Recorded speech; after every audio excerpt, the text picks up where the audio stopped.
et de vouloir en venir à partager cette parole fraternelle, cette prédication que je veux prendre le temps de partager avec vous maintenant. Alors,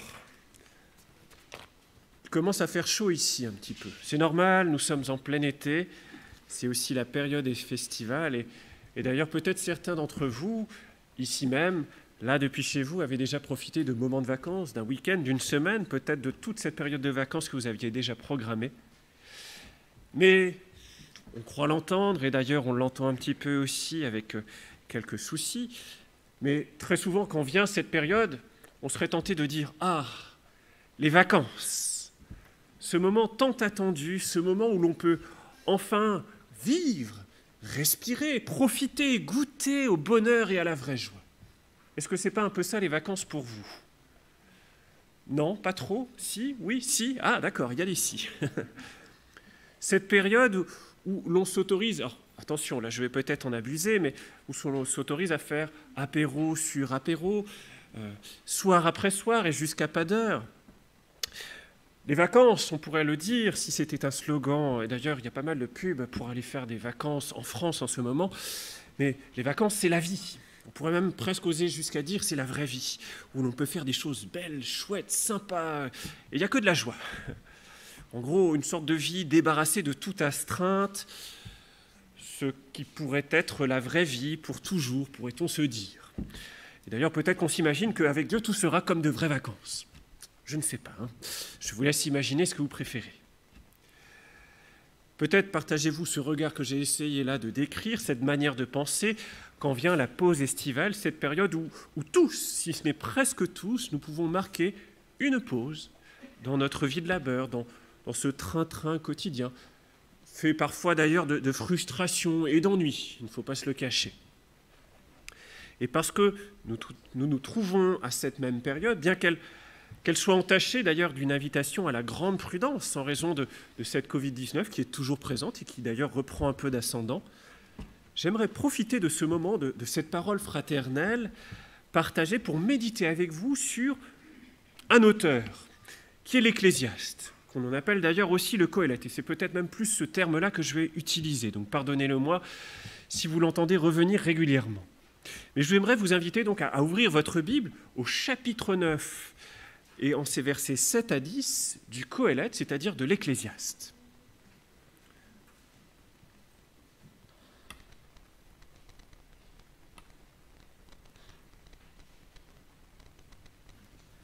Donc, écoutons sa parole. Et voilà comment il commence ainsi. « Va, mange ton pain dans la joie et bois de bon cœur ton vin, car Dieu prend plaisir dès maintenant à ce que tu fais. Qu'en tout temps tes vêtements soient blancs et que le parfum ne manque pas sur ta tête. Jouis de la vie avec la femme que tu aimes pendant tous les jours de ta vaine existence que Dieu t'accorde sous le soleil. Oui, pendant tous ces jours dérisoires, car c'est la part qui te revient dans la vie, au milieu de tout le travail pour lequel tu te donnes de la peine sous le soleil.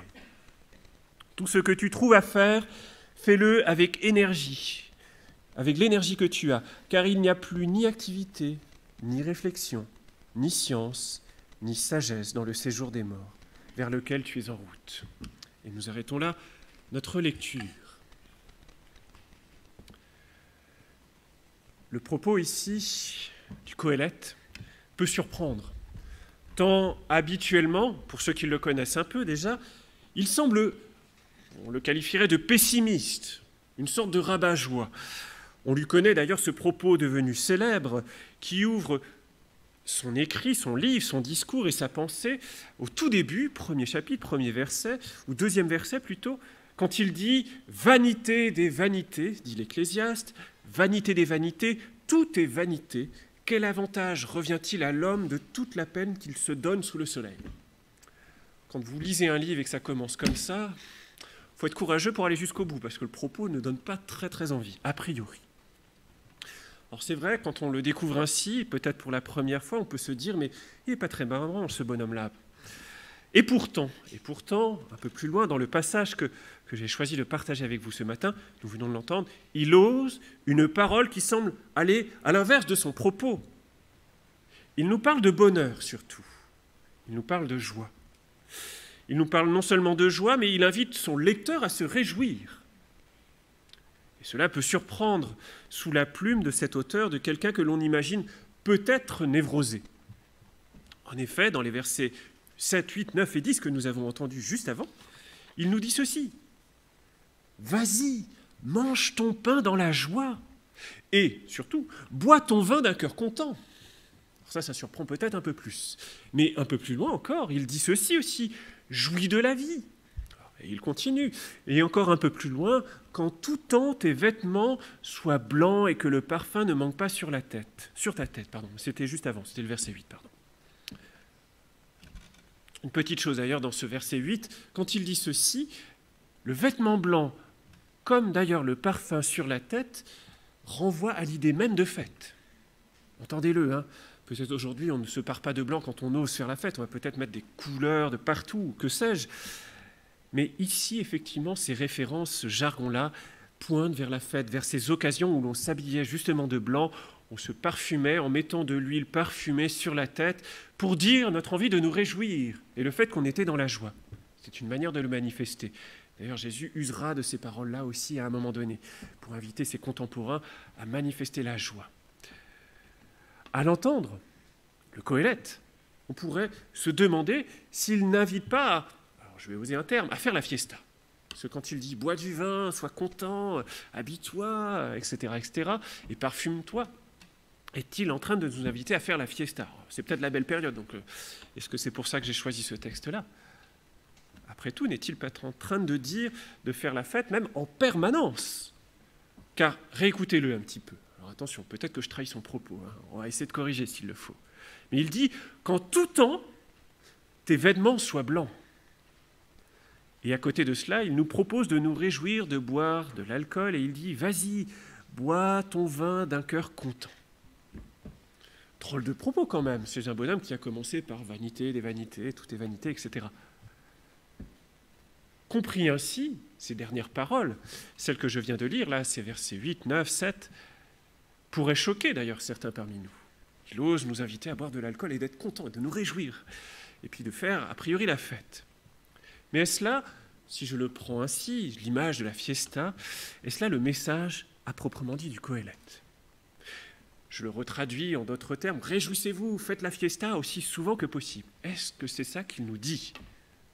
Alors, plutôt qu'une lecture certes superficielle et peut-être même un peu naïve du Qoélète tel que je vous l'ai proposé jusque-là, osons s'y attarder un peu plus pour essayer de mieux comprendre son exhortation pour nous.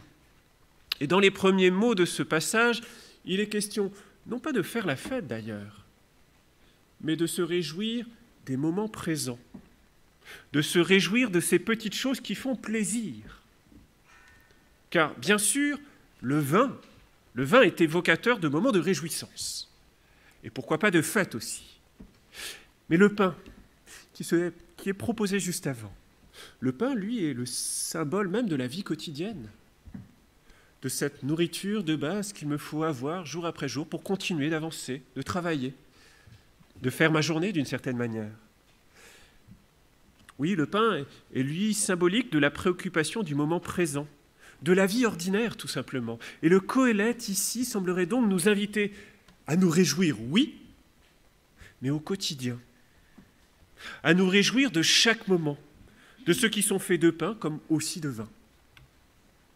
Car sous sa plume, il n'est point question de quelques instants de bonheur, de ce que l'on aime à se rappeler, à garder en souvenir le soir ou à la fin des vacances, pour se dire « ma journée fut bonne parce qu'il y a eu cela » ou « mes vacances furent bonnes parce que j'ai vécu tel moment seulement ».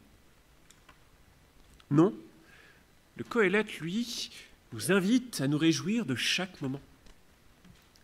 Cela signifie que même dans ces moments où c'est peut-être à mon tour de faire la vaisselle, où je dois alors sortir les poubelles, où je dois changer la couche du petit dernier, ou encore qu'il me faille répondre à tous ces mails sans véritable importance, j'ose dire des choses qui attendent réponse et dont je ne sais quoi faire parce que franchement, j'en ai marre, le Qoheleth nous dit « Réjouis-toi aussi dans ces moments-là.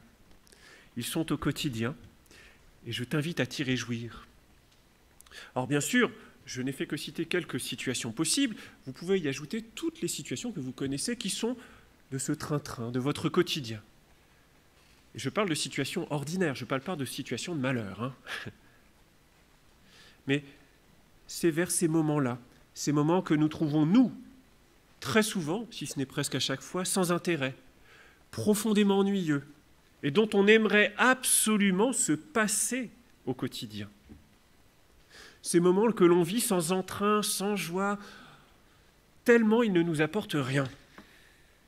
Et ne sont que, pour souvent, frustration, temps gâché, énergie dépensée en vain, qu'on se dit. Le Qoheleth nous invite justement à les regarder autrement. Et c'est là où le Qoheleth veut nous secouer. C'est là où il nous pousse à reconsidérer la vie d'une autre manière, à nous laisser transformer pour adopter une manière de voir, de réagir, de penser, qui nous donne occasion de nous réjouir lorsque toute occasion, même infime, peut s'y prêter. La joie du Qoheleth, celle à laquelle il nous invite, est celle que l'on ignore, celle que l'on oublie, car elle se découvre aussi dans ces tâches qui nous semblent si ingrates et dont pourtant nous ne pouvons nous débarrasser.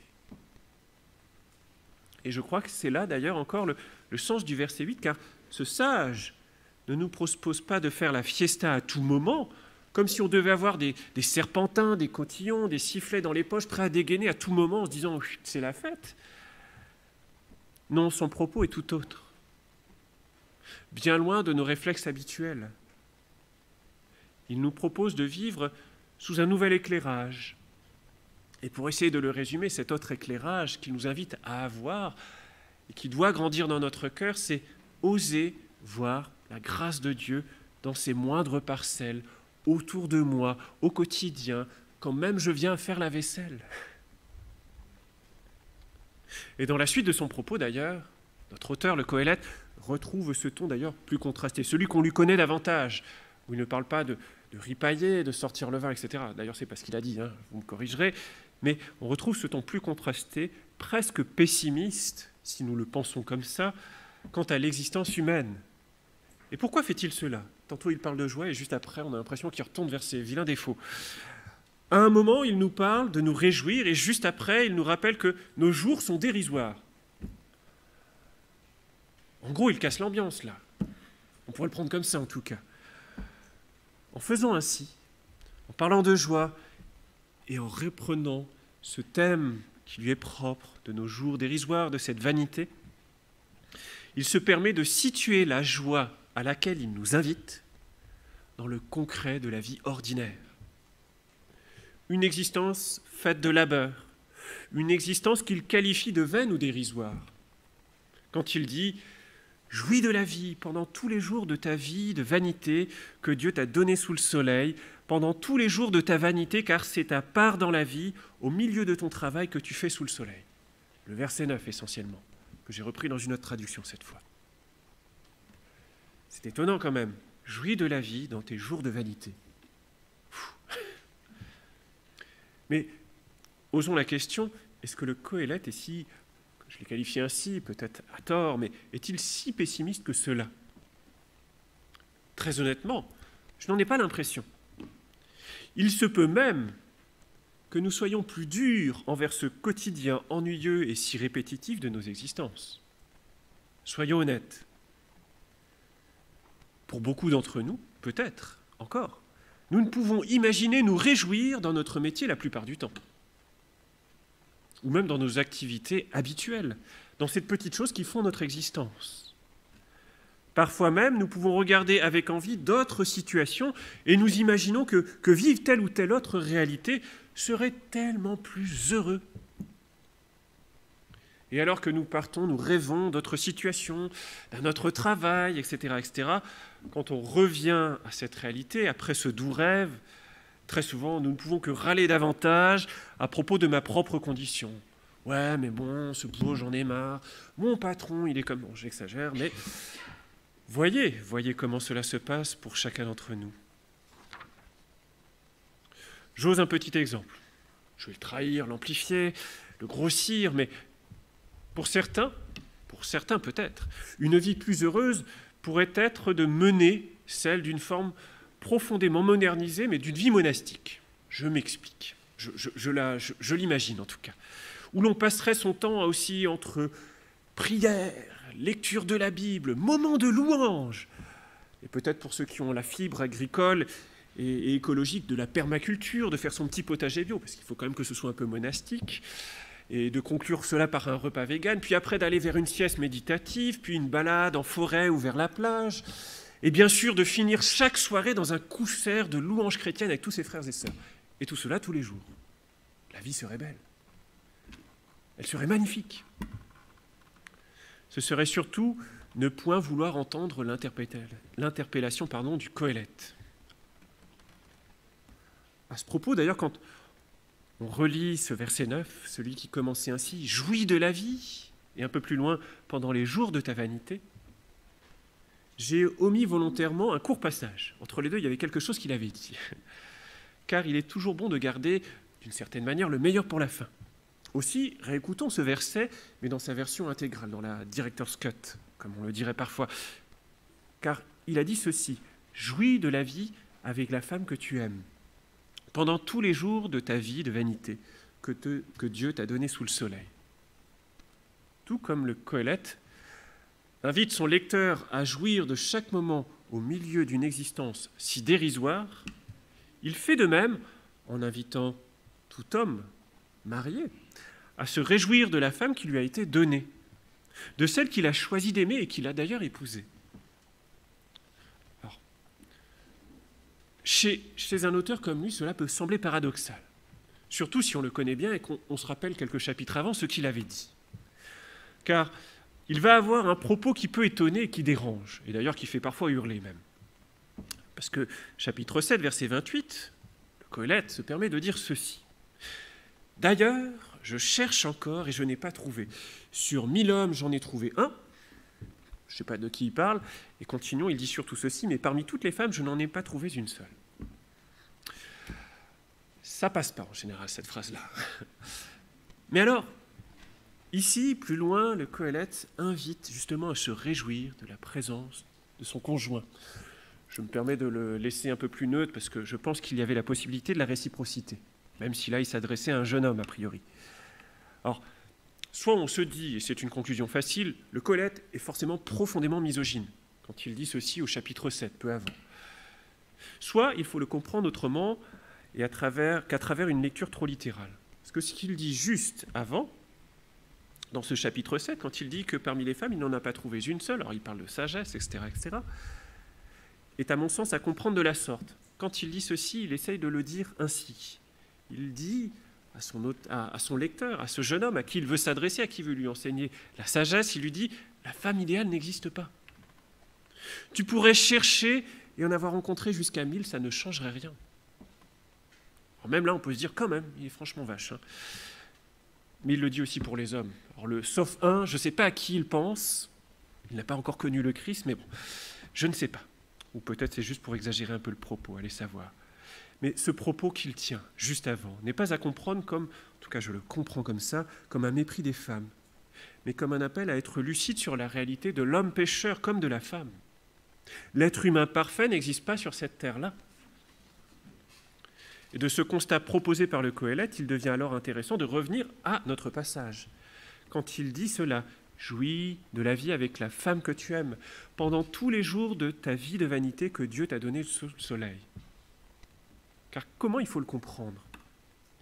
En s'adressant ici à son premier destinataire, une espèce de jeune homme qui va peut-être devenir roi, etc., il lui fait entendre ceci. Il lui dit, « Ta femme n'est pas parfaite, certes, mais aucune femme ne peut l'être. Tout comme les hommes d'ailleurs.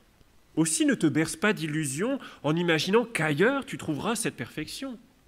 Mais au contraire, apprends à te réjouir de ta femme. Aime-la pour ce qu'elle est pleinement, et ce, malgré ses défauts. Accepte-la telle qu'elle est et jouis de la vie en te réjouissant de tout ce qu'elle t'offre au quotidien. Et pardonne-lui. J'y rajoute des petits propos qu'on entendrait plus dans les évangiles, mais je pense que c'est dans sa pensée. Et pardonne-lui, comme elle aussi, elle te pardonne. D'ailleurs, aujourd'hui, on pourrait se dire que le Qoheleth l'aurait aussi adressé aux femmes par rapport aux hommes, qui ne sont loin d'être parfaits eux aussi, bien évidemment. Mais pour le résumer, le Qoheleth nous invite donc à nous réjouir des grâces que Dieu nous fait au quotidien. Et d'une certaine manière, il dit « Réjouis-toi de ton conjoint, car il est une grâce. Il n'est pas parfait, mais il est une grâce. Il est celui que j'ai placé devant toi, celui que je te confie et qui, quelque part, est ton premier soutien après moi. » Il nous dit aussi « Réjouis-toi dans ton boulot, car il est une grâce qui te vient de moi. » Même si tu lui trouves des aspects peu sympathiques, ennuyeux, frustrants, pénibles. Voilà ce que Dieu veut nous faire entendre à travers la voix du Qoheleth. Et quand le Qoheleth, lui, ouvre sa pensée en nous invitant à nous réjouir dans chaque instant, quand il commence ainsi « Va ou vas-y, mange ton pain dans la joie ». Manger juste du pain sans rien, c'est pas très joyeux. Bon, un très bon pain, bien frais, pourquoi pas. Mais un pain déjà plus très frais et sans rien dessus, franchement, moi je trouve pas ça cool, quoi. Enfin, je sais pas pour vous, hein. Mais rappelez-vous ce qu'il dit. Va, mange ton pain dans la joie et bois ton vin d'un cœur content, car Dieu a déjà agréé tes œuvres. En disant cela, à la toute fin de ce verset, l'auteur nous faisait déjà connaître ce qui doit motiver, animer notre raison de nous réjouir en toute occasion. Dieu a déjà agréé tes œuvres.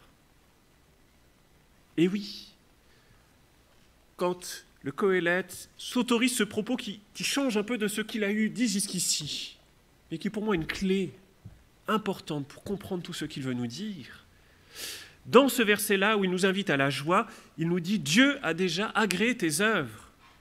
Et la clé de compréhension de tout son propos est ici. Alors, qu'est-ce que ça signifie ? Dieu a déjà agréé tes œuvres. Reprenons-le et traduisons-le autrement, dans un français plus contemporain. Cela veut dire que Dieu prend plaisir, non pas juste à nous voir, nous réjouir des moments d'excellence ou d'exaltation, pas seulement là, mais il prend plaisir à nous voir agir, œuvrer au quotidien. Dieu prend plaisir constamment à nous voir. Dans la moindre de nos activités, dans notre repas lambda, même si ça n'est pas un repas de fête et même si vous mangez des restes d'hier ou d'avant-hier. J'exagère, mais je veux vous faire entendre ça. Il prend plaisir dans les réalisations aussi de nos chefs-d'œuvre comme dans la poursuite de notre tâche quotidienne, aussi ingrate soit-elle. Il prend plaisir en tout cela, lui. Et c'est cela que le Qoheleth nous demande de réaliser, d'entendre, de comprendre, d'intégrer, afin, nous, d'espérer changer d'état d'esprit. Car Dieu ne fait pas que prendre plaisir à ce que nous allons faire, mais il a pris déjà plaisir à nos œuvres. Et le déjà est important. Autrement dit, Dieu ne souhaite pas que nous cherchions à gagner son attention ou son amour en faisant de belles choses pour lui faire plaisir. Il nous aime et il nous aime par avance pour ce que nous allons faire. Il nous aime par avance pour ce que nous allons partager, dire, entreprendre, car il est notre Père, et il nous aime parce qu'il est avant tout notre Père, pas parce que nous allons faire telle ou telle chose. Il nous aime en tant que Père parce que nous sommes ses enfants. Il a déjà agréé nos œuvres. Entendez-le, c'est d'une importance capitale pour nous. Il ne nous aime pas parce que nous allons faire mieux demain qu'aujourd'hui. Il nous aime parce que nous sommes ses enfants et qu'il prend plaisir à nous voir au quotidien. Il désire que nous prenions, nous, aujourd'hui, plus encore conscience de cela dans notre quotidien, de partager plus encore ce regard que lui a sur nous et nous sur notre propre quotidien, afin de pouvoir, nous aussi, nous émerveiller de ce qui nous est donné, de ces occasions que nous avons autour de nous, de ce qu'il m'a déjà accordé et qui est là, et peut-être que je ne vois pas assez, non pas seulement dans les jours meilleurs, mais aussi dans les jours décevants, les jours frustrants, les jours banaux. Car nous sommes appelés à saisir notre part de bonheur. Et je vais le dire autrement, le mot bonheur est très intéressant, mais je préfère le dire ainsi, à saisir notre part ou à saisir les grâces que Dieu nous accorde. Elles sont là, et parfois nous les ignorons. Et c'est ainsi que, je l'espère et j'en suis persuadé, nous trouverons des occasions renouvelées de lui rendre grâce jour après jour. Tant nous percevrons son infinie bonté envers nous en toute occasion, et pas seulement dans les meilleurs moments, pas seulement dans les meilleurs des cultes où là il y avait eu vraiment quelque chose qui s'était passé, où l'Esprit était là. Non. Dieu prend plaisir à chaque moment, si nous le reprenons sur le moment du culte, pour chaque culte que nous lui donnons. Même si nous sommes peut-être un petit peu ailleurs, pas en forme, que nous n'avons pas la force et l'énergie de lui chanter avec toute la puissance qu'il nous donne habituellement. Il prend plaisir à ce que vous êtes, à ce que vous faites, parce qu'il vous aime et il est votre Père. Aussi, réjouissons-nous de bientôt retourner à notre labeur quotidien. C'est là mon invitation pour vous cet été. Réjouissez-vous de vos vacances, prenez plaisir à ces vacances, mais réjouissez-vous aussi de ce labeur quotidien, frustrant, banal, ennuyeux parfois, pénible même, car des occasions de joie y sont déjà présentes. Et Dieu va y prendre plaisir dans chacun de ces instants de votre existence, car il vous aime.